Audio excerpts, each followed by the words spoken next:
नमस्कार. या निवडीच्या माध्यमातून पुण्यात आपलं सर्वांचं स्वागत करतो.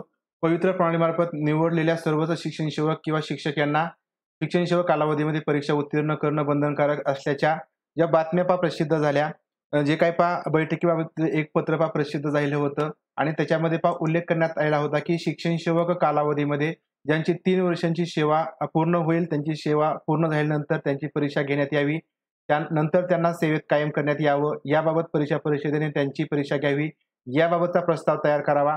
तर अशा प्रकारचं हे पत्र प्रसिद्ध झालं होतं आणि त्याच्यामुळं प्रसिद्ध पत्र झाल्यानंतर बऱ्याच उमेदवारांच्या मनामध्ये एक संभ्रम निर्माण झाला होता, की 3 वर्ष पूर्ण झाल्यानंतर परत आता आम्हाला परीक्षा द्यावी लागेल का?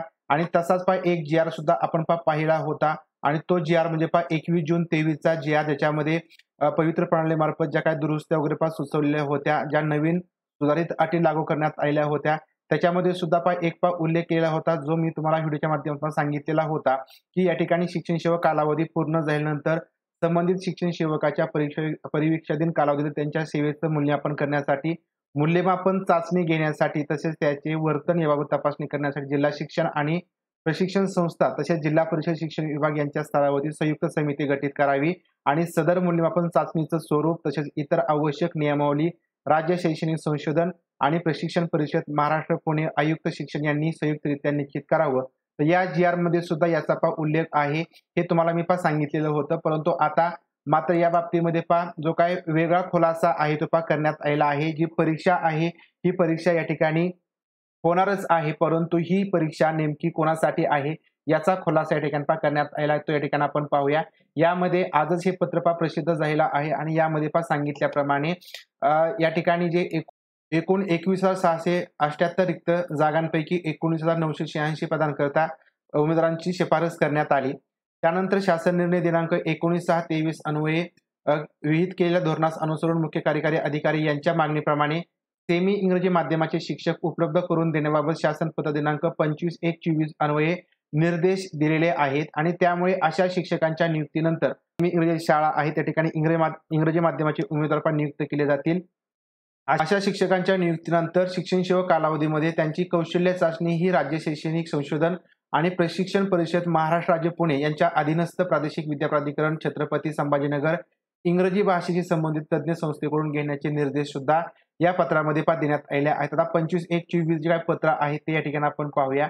तर जे पत्र आहे हे पत्र या ठिकाणी आपल्याला यामध्ये उल्लेख आहे 28/1/24 च्या पत्रामध्ये, परंतु याचा संदर्भ 25/1/24 च्या पत्रामध्ये आहे आणि यामध्ये सांगितलेलं होतं की या ठिकाणी सेमी इंग्रजीच्या ज्या काही शाळा आहेत त्याच्यावरती इंग्रजी माध्यमाच्या उमेदवारांची नियुक्ती करण्यात यावी आणि त्यानंतर या ठिकाणी अशा शिक्षण सेवकांच्या नियुक्तीनंतर शिक्षण सेवक कालावधीमध्ये त्यांची कौशल्य चाचणी ही राज्य शैक्षणिक संशोधन व प्रशिक्षण परिषद महाराष्ट्र राज्य पुणे यांच्या अधीनस्थ प्रादेशिक विद्या प्राधिकरण छत्रपती संभाजीनगर व या इंग्रजी भाषेशी संबंधित संस्थेकडून घेण्यात येणार आहे.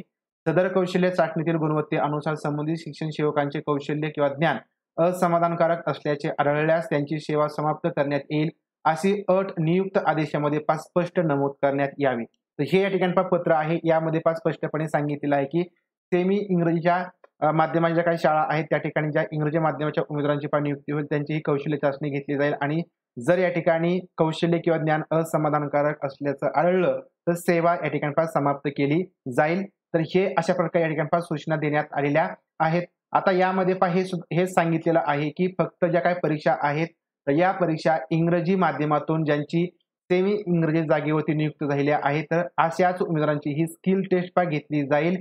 तर या ठिकाणी इतर उमेदवारांची कोणत्या प्रकारची परीक्षा घेतली जाणार नाही. म्हणजे जर या ठिकाणी तुमची मराठी माध्यमाच्या जागेसाठी निवड झालेली असेल तर अशा उमेदवारांची कोणत्या प्रकारची परीक्षा होणार नाही आणि या संदर्भात 31/1/24 रोजी प्रसिद्ध करण्यात आलेल्या प्रेस नोटद्वारे स्पष्टता करण्यात आलेली होती. आता यामध्ये एकूण किती उमेदवार आहेत तर बघा की सेमी इंग्रजी माध्यमाच्या रिक्त पदांसाठी उमेदवारांनी दिलेले प्राधान्यक्रम विचारात घेऊन शिफारस करण्यात आलेली आहे. पहिल्या टप्प्यामध्ये एकूण 1288 उमेदवारांची सेमी इंग्रजी माध्यमासाठी पोर्टल मार्फत शिफारस करण्यात आलेली आहे आणि त्याच्यामुळे एकंदरीत पाहता ही परीक्षा केवळ वर नमूद केलेल्या उमेदवारांपुरतीच मर्यादित आहे.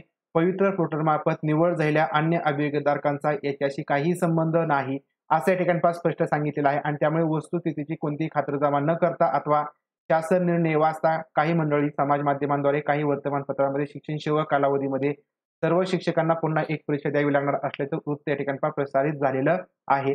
म्हणजे या ठिकाणी एकूणच काय तर या ठिकाणी सर्वांसाठी ही परीक्षा नसेल, फक्त इंग्रजी माध्यमातून सेमी इंग्रजी जागेवरती ज्यांची नियुक्ती झाली, जे 1288 उमेदवार आहेत, तर अशाच उमेदवारांची परीक्षा घेतली जाणार आहे.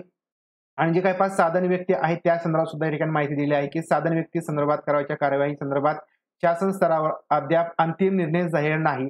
याबाबत प्रशासकीय प्रक्रिया पूर्ण झाल्यानंतर बुलेटिनद्वारे अधिकृत माहिती प्रसारित केली जाणार आहे. आता या ठिकाणी बघा हे जे काही साधन व्यक्ती संदर्भात हेच पत्र आहे, की गठीत जागा ज्या काही त्या गोठवलेल्या आहेत आणि त्याच्यानंतर सेमी ज्या काही 5 जागा आहेत त्यासाठी परीक्षा घेतली जाईल. परंतु जो काही 21 जूनचा जो काही शासन निर्णय आहे, तर त्याचा यामध्ये आणि जे आजचं जे पत्र आहे त्याच्यामध्ये कुठेही उल्लेख नाही. परंतु याच्यामध्ये या मूल्यमापन चाचणीचा उल्लेख या ठिकाणी करण्यात आलेला आहे. परंतु यावरून आपल्या या ठिकाणी एक समजत आहे, की या ठिकाणी कोणत्या प्रकारची परीक्षा इतर उमेदवारांना द्यावी लागणार नाही. अशा प्रकारे या ठिकाणी जो खुलासा आहे तो करण्यात आलेला आहे, की शिक्षण सेवा कालावधीनंतर सेवेत कायम होण्यासाठी कोणाला परीक्षा द्यावी लागणार आहे आणि कोणाला परीक्षा द्यावी लागणार आहे. या संदर्भात स्पष्टपणे खुलासा झाला आहे आणि तो म्हणजे फक्त सेमी इंग्रजीच्या माध्यमातून जे उमेदवार नियुक्त आहेत शिक्षण सेवक म्हणून, तर त्यांनाच 1288 उमेदवार आहेत त्यांनाच ही परीक्षा द्यावी लागेल. इतर जे काही उमेदवार असेल त्यांना कोणत्याही प्रकारची परीक्षा नसणार आहे. तर अशा प्रकारे आपण या व्हिडिओच्या माध्यमातून शिक्षण सेवा कालावधीनंतर परीक्षा ही कोणाला द्यावी लागणार आहे, कोणाला नाही, या संदर्भातील खुलासा या संदर्भातील माहिती आपण या व्हिडिओच्या माध्यमातून पाहिली. व्हिडिओ आवडला असेल, माहितीपूर्ण वाटला असेल, व्हिडिओ लाईक, व्हिडिओ शेअर करा. भेटूया अशाच प्रकारच्या नवीन माहितीपूर्ण व्हिडिओच्या माध्यमातून. तोपर्यंत धन्यवाद.